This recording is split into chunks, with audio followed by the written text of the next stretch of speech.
Baik, terima kasih terhadap Dewan yang terhormat.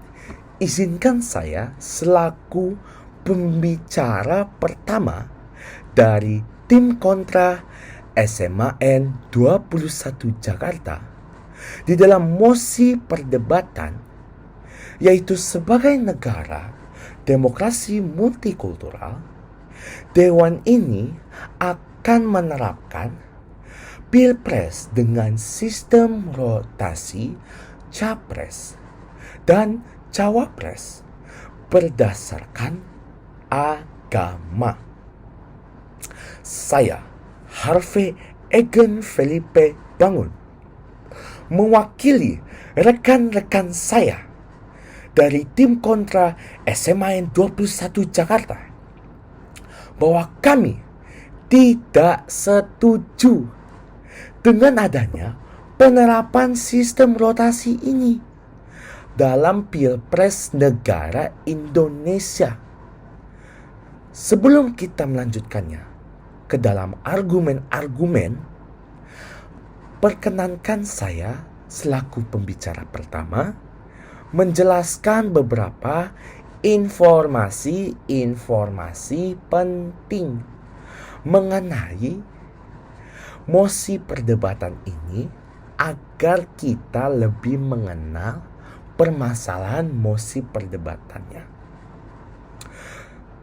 Demokrasi multikultural adalah sistem jajaran politik di mana kekuasaan aparatus pemerintah berada di tangan rakyat itu sendiri serta dalam melayani rakyat dan untuk masyarakat serta demi negara melalui pemilihan umum atau dalam konteksnya lebih ini sendiri yaitu adalah pemilihan presiden dan wakil presiden. Namun rakyat yang saya maksud bukanlah rakyat yang memiliki etnis, budaya, dan agama yang sama, melainkan yang sebaliknya, yaitu yang memiliki etnis, budaya, dan agama yang berbeda-beda serta beragam. Dan rakyatnya ini sendiri bersifat tidak homogen di waktu yang sama. Sistem ini diterapkan di dalam mosi dengan menjalankan sistem rotasi Capres dan Cawapres dengan berdasarkan agama untuk calon presiden dan wakil presiden, di mana jika presiden dan wakil presiden yang menganut agamanya telah memenangkan sistem pemilihan umum yang sebelumnya, maka mereka tidak boleh mencalonkan presiden dan wakil presiden di periode selanjutnya. Kami sebagai tim kontra harus mengatakan bahwa kami menemukan beberapa fakta serta efek samping di dalam penerapan sistem rotasi ini jika kita menerapkannya. Yaitu jika kita menerapkan sistem rotasi ini dapat menabur benih-benih perpecahan serta adanya benih-benih yang dapat membuat negara Indonesia memiliki sistem politik yang amburadul. Sekian dari penjelasan saya dan mohon maaf bila ada kesalahan dalam perkataan serta terima kasih. Saya ingin mengucapkan terima kasih kepada Dewan Juri yang sudah telah memperizinkan teman saya Harvey untuk berbicara. Saya sekarang sebagai selaku bicara kedua, yaitu bernama Giffard Matthew Nathaniel dari Sekolah SMA Negeri 21 Jakarta. sebagai pembicara kedua ingin melanjutkan apa yang teman saya telah membicarakan, namun dalam segi argumentasi. Gak usah basa-basi, marilah kita mulai. Nah, pertama, kita harus melihat dulu bahwa Indonesia sebagai suatu negara yang utuh, yang satu, itu walaupun kita mengatakan diri kita sendiri sebagai warga negara Indonesia, benar terdiri dari berbagai agama, mulai dari Protestan, Katolik, Islam, Konghucu, Buddha, dan Hindu. Nah, kita ngomong realistik aja deh, realistis, tak usah mengalang buana imajinasi, berdasarkan fakta yang keras yang kita bisa raba di alam ini. Yaitu apa faktanya? Faktanya adalah mayoritas populasi di negara Kesatuan Republik Indonesia beragama Islam. Bertotal 231 juta jiwa. Ingat, itu lebih dari 70% penduduk Indonesia. Tak lagi kita lihat bahwa mayoritas tersebut mengeksplanasikan, memberitahu ke kita bahwa ya wajar kalau presiden di negara kita itu beragama Islam, karena menurut hukum peluang yang sangat sederhana yang saya sadari, yang saya pasti tahu bahwa para juri dan para kolega-kolega kami mempelajari pada waktu SMA merupakan sesuatu yang fundamental, yang basic. Nah, dengan peluang itu yang menyatakan bahwa Presiden Republik Indonesia dengan peluang yang tinggi akan memperoleh maksud saya itu beragama Islam, maka menurut saya itu merupakan bentuk keadilan yang tertinggi. Karena ya toh rakyatnya mayoritas muslim, ya wajar-wajar saja presidennya muslim.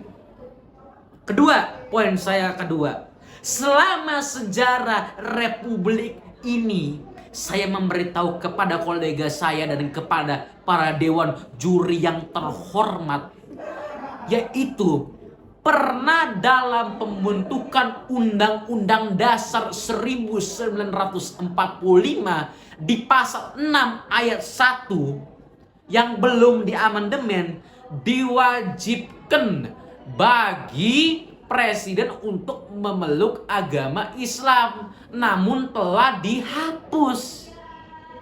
Nah, kalau begitu kan diganti cuman dihapus. Para penduduk Protestan, Katolik, Buddha, Konghucu, Hindu, emang mereka protes apa bilang rotasi? Enggak kan? Rotasi berdasarkan agama? Enggak. Jadi ya selama sejarah ini kita tahu bahwa untuk rotasi capres atau cawapres berbasis agama itu bukan keinginan kaum nonis, kaum non muslim, karena sepanjang sejarah tidak pernah dibuktikan hal tersebut untuk terjadi. Tidak ada gairahnya dari mereka sendiri. Itu saja argumen dari saya. Terima kasih. Baik, terima kasih kepada moderator dan dewan juri.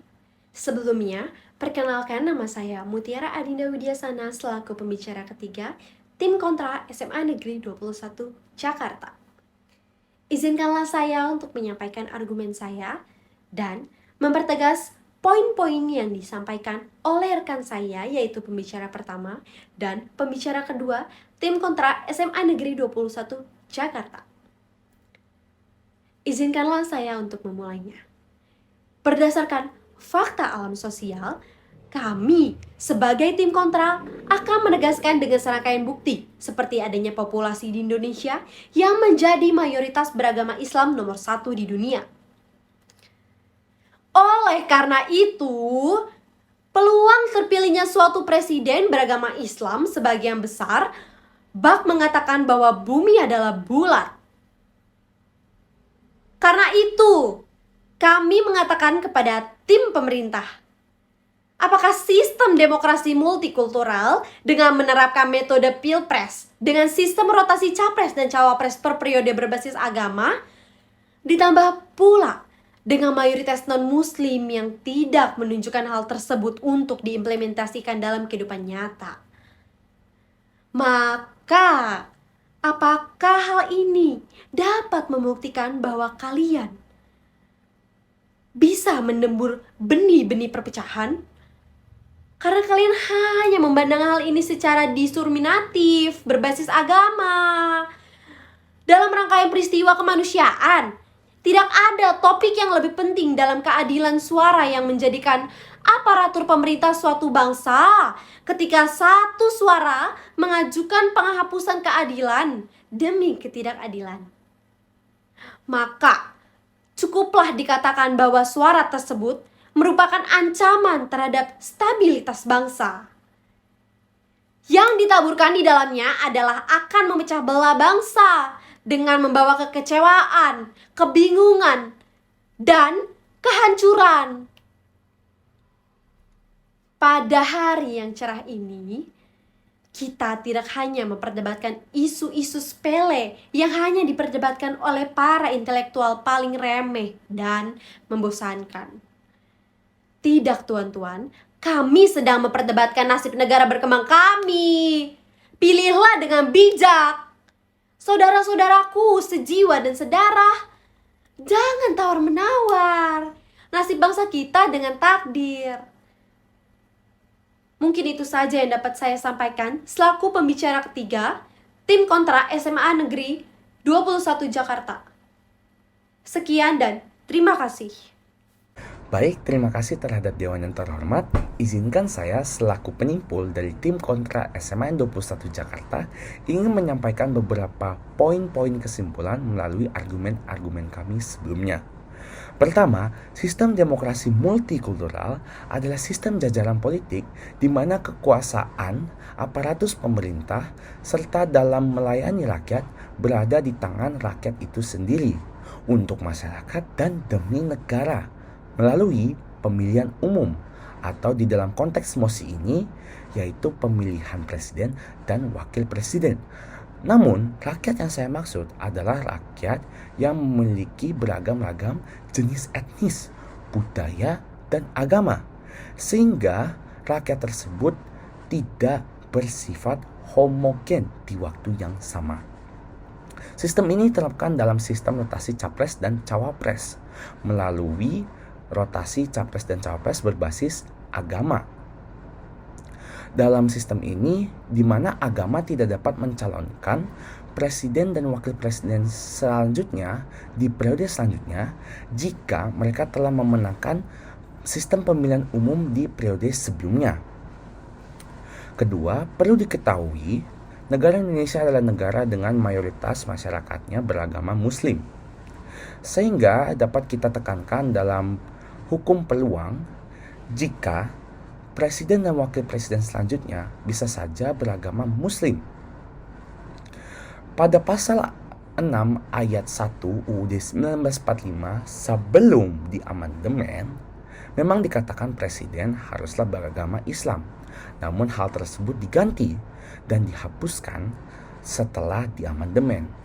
Jadi bisa saja presiden dan wakil presiden selanjutnya adalah beragama lain. Namun jika kita lihat dari agama lain, tidak adanya namanya gairah atau semangat mereka untuk dapat mencalonkan presiden dan wakil presiden untuk periode selanjutnya. Jika memang benar sistem rotasi capres dan cawapres ini diterapkan di Pilpres negara Indonesia, hal ini dapat menabur benih-benih perpecah belahan serta dapat merusak kesatuan dan persatuan negara karena dapat membuat dan juga memicu keliruan dan kebingungan dari masyarakat Indonesia itu sendiri. Sekian dari penjelasan kesimpulan saya dan mohon maaf bila ada kesalahan dalam perkataan. Terima kasih.